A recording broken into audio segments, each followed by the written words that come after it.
guys, I'm Rose, aka Indie the bartender, and today I'm going to show you how to make a classic margarita.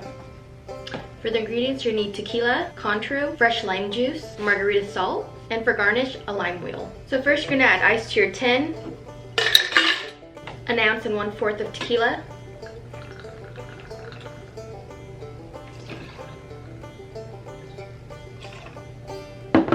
three-fourths ounce of Cointreau, and half an ounce of lime juice.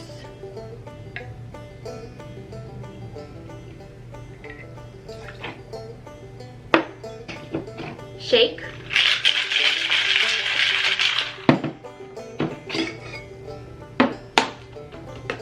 Coat your rim with lime juice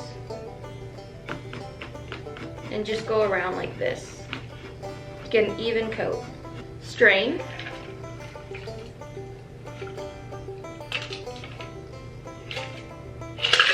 And garnish with your lime wheel. There you go, your classic margarita. Let's have a taste test. Really refreshing.